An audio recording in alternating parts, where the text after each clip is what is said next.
La poule, elle est bien dehors, elle va manger et pondre à l'intérieur, mais elle ressort pour venir se dégourdir les pattes, venir chercher des insectes, venir manger de l'herbe.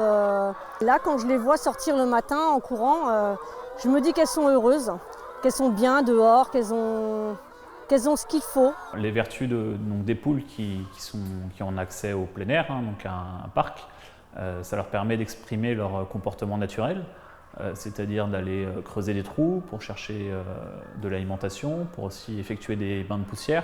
Ça leur permet aussi donc d'interagir les unes avec les autres, aussi bien à l'extérieur qu'à l'intérieur.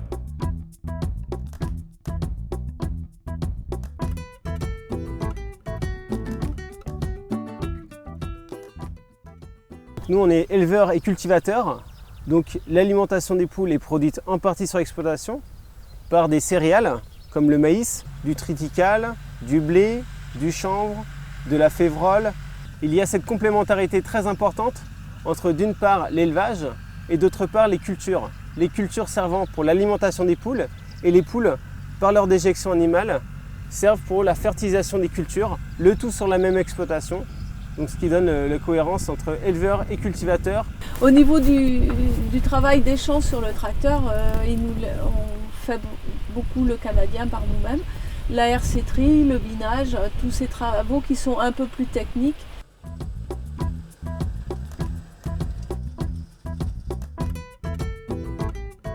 Sur l'exploitation, nous sommes en 100% bio.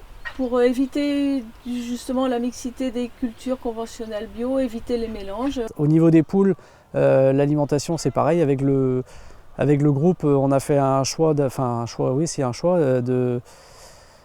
faire de l'alimentation française. Donc on sait également d'où ça vient et comment c'est produit. Et forcément, le fait de faire du bio dans ces conditions, c'est beaucoup plus valorisant déjà pour l'éleveur. Et on espère que le consommateur s'y retrouve aussi. En agriculture biologique, il faut davantage prévenir les différents problèmes que l'on peut rencontrer, que ce soit en élevage ou sur la partie culture également. Et ça, c'est vrai que voilà, ça demande toute une technicité différente.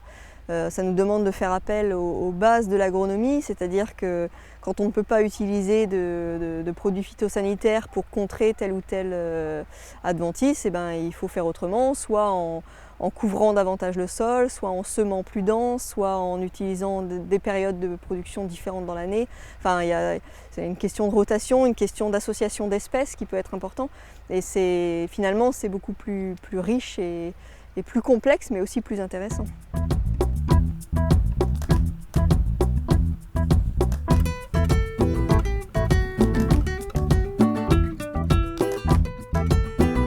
Le fait de limiter en fait, la taille des élevages de ce groupement d'éleveurs permet de limiter forcément la pression sanitaire, parce qu'on a moins d'animaux qui sont présents au même endroit. Donc on a décidé de proposer un œuf qui serait issu de poules qui n'auraient pas été traitées avec des antibiotiques. Malgré le fait que ça soit autorisé en agriculture biologique et conventionnelle, nous avons fait un choix différent et pour respecter ce cahier des charges, nous avons développé ensemble toute une gamme de produits dits alternatifs qui sont à base d'huile essentielle, d'extrait de plantes, de macérat de plantes, avec des vertus qui ont été décrites scientifiquement pour prévenir les maladies.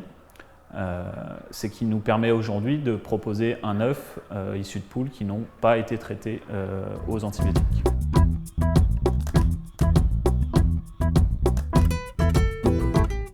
Au niveau de l'association, dans les choix qui ont été faits, il est clair et net qu'il faut rallier un sol, il faut avoir une production qui reste dans un système global cohérent.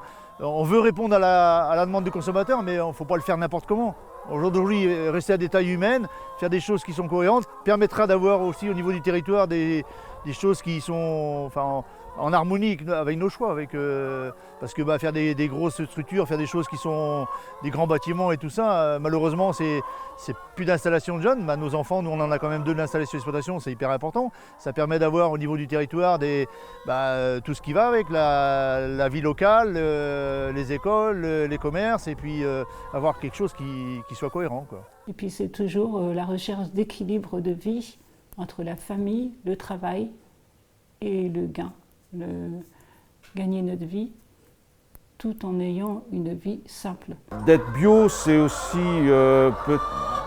pour mes enfants et pour mes petits-enfants. On va peut-être faire quelque chose de bien au niveau de notre planète.